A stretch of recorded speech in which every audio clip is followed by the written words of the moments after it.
All right, y'all, what's going on? It's Combo Breaker 99. I'm back with another video. All right, y'all, I just got done checking out Rose Namajunas' most recent interview with the MMA Hour and Ariel Helwani, and she basically discussed the last time that she was in the cage with Carla Esparza, the layoff, and her upcoming fight at 125 next month against Manon Fiorot, September 2nd, UFC Paris.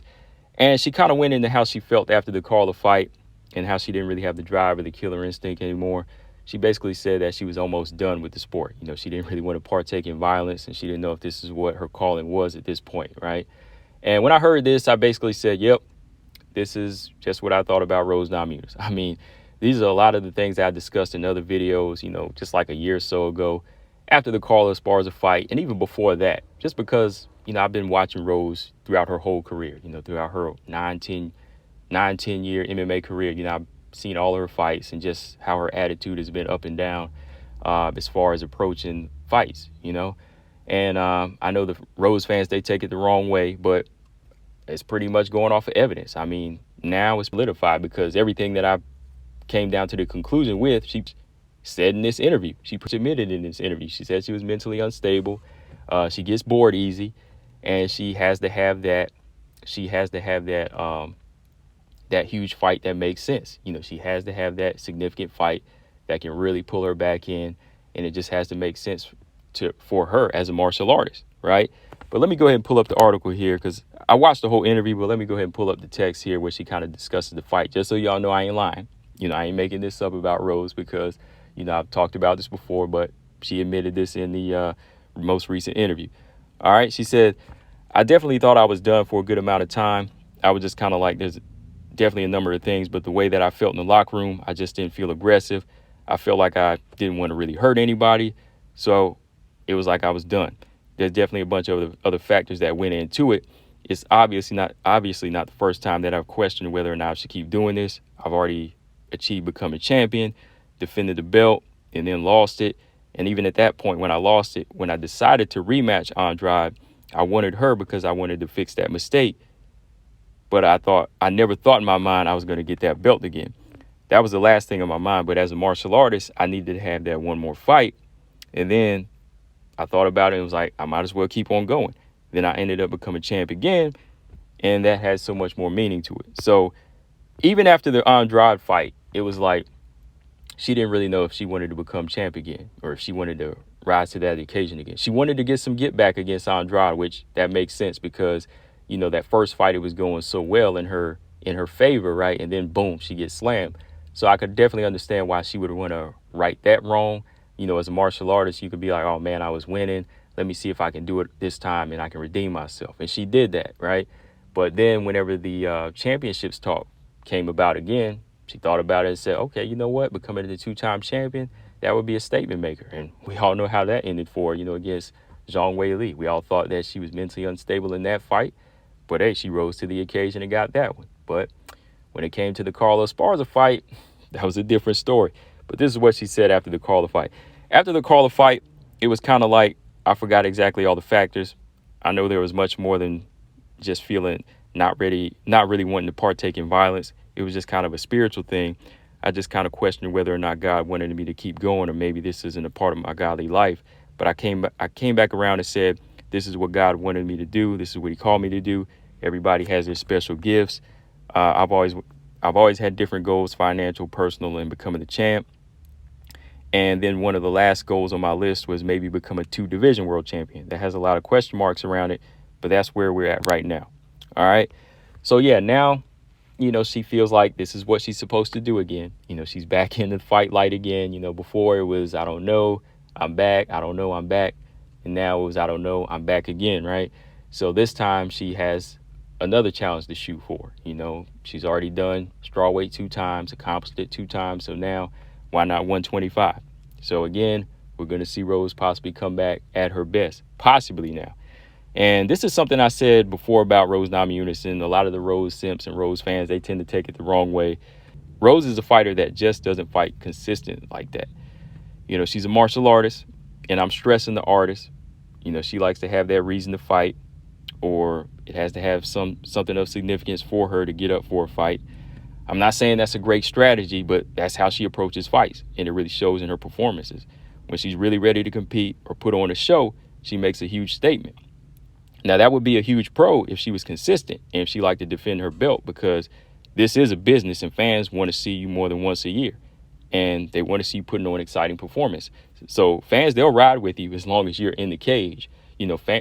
Rose fans, they're all for her, especially when she's fighting. But over the past 15, 16 months, a lot of the Rose fans, they kind of changed their mind. And I mean, the evidence is in the comment section of this most recent interview. Everybody's saying, I thought she retired. What is she doing?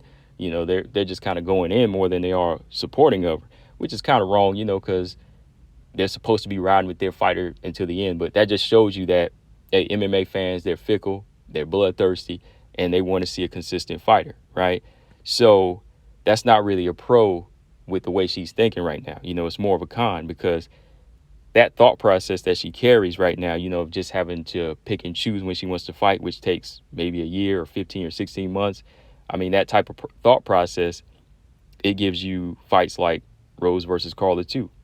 It gives you those type of performances, boring fights that people want to forget but can't forget. And then it gives you long layoffs that makes fans wish you would retire. And again, like I said, I'm just reading the comment section right now as evidence, So really, when you think about it, after the Carla rematch, I think if she chose to call it quits, that probably wouldn't have been such a bad idea. That probably would have been nice for her. She could have said, hey, I accomplished a lot in 16 fights. I've won the belt 2 times at strawweight. And that's it, especially with how her mindset is. People would have said, okay, that's pretty good for a fighter that isn't really sure of herself sometimes, but she can, level up. And when you get to a certain age and you want to do other things, that it becomes more and more questionable. It becomes more and more questionable if you'll be able to do it, because you're getting older and you're getting more complacent, right? So that wouldn't have been a bad idea if she did. I wouldn't have been mad if she retired right after the Carla fight, because then we would just say, okay, well, she's one that's in the books. She's done her thing. But what I also said that I felt I was right about was her move up to 125. Why she was going to move up, it had to be her looking for a challenge, which could be fine. It could be fine. Like I said, she's already beaten the fighters at 115. And this is what she said in the interview too. She said the reason I'm moving up, like I've said, is I've already done everything at 115.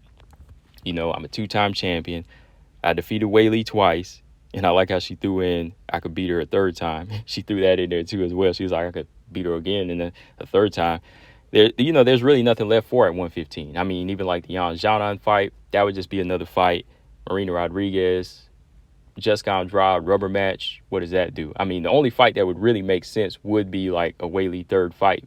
But even then, like I said, that's already done. But the Tatiana Suarez fight would be a good matchup for Rose.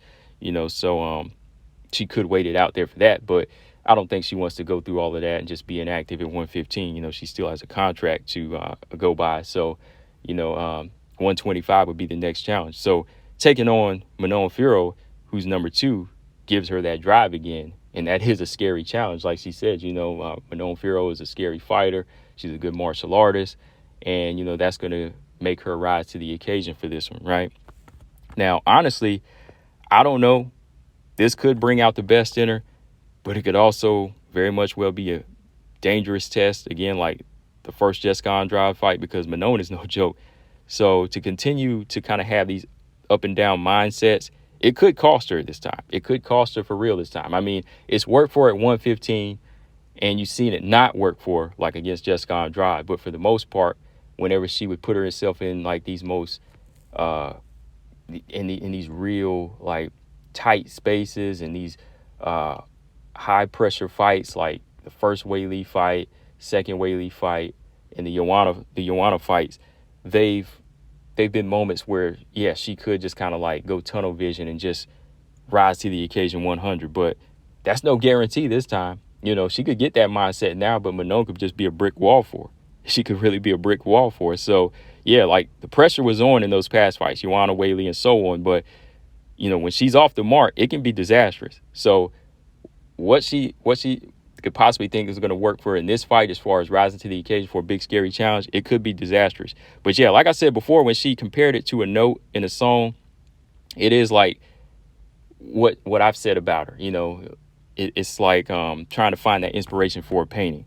And as an artist, it works with music and paintings where you can just kind of take that time to just kind of find that perfect moment to create the perfect piece. But that's with less risk.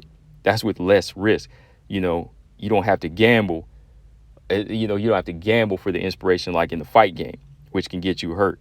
So yeah, Rose, she also says something that I've said again before about her, just having that love of the martial arts. It can be different from just wanting to deliver violence, which is why I've said also is, with a fighter like her that's kind of unstable, maybe, she should just kind of compete, on the underground scene as far as just, little karate matches and grappling matches, which is what she talked about.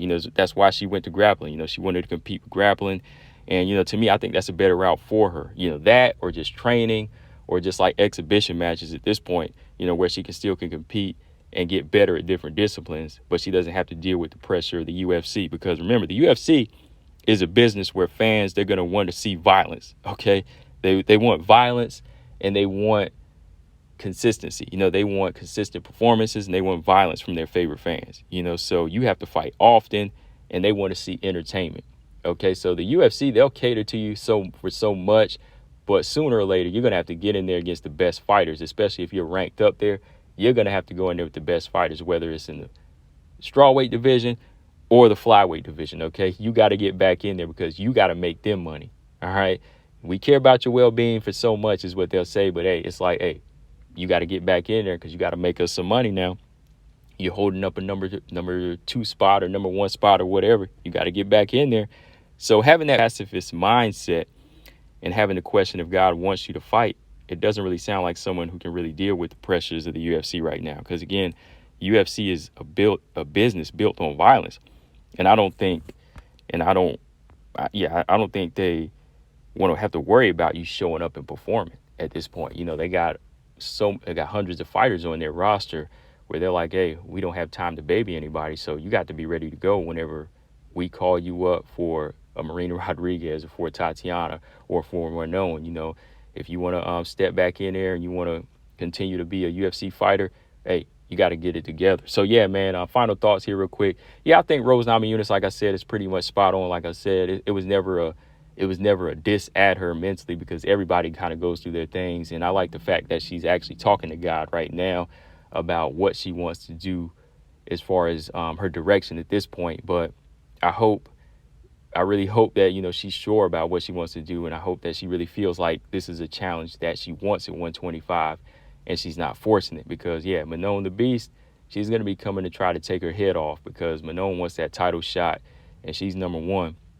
And Rose is not fighting her way up like Grasso. Y'all remember that. Rose is not fighting her way up like Grasso did. The discipline route of growing into the weight and fighting, the right levels and getting into that title shot mix. So I do give Grasso credit on that. Like, she did fight her way up the flyweight rankings the right way. She didn't just get thrown in there, ask for the big fight. She wanted to get up there. But for Rose, she's the type that has to feel like it has to make sense one time. But it could cost her. It really could. So, yeah, guys, that's all I got on this one. I'll probably talk a little bit about some other things, about Rose coming up in my next podcast episode. But let me know, guys, what y'all think about Rose Namajunas as a fighter. Will she rise to the occasion at flyweight, or will it be a mistake?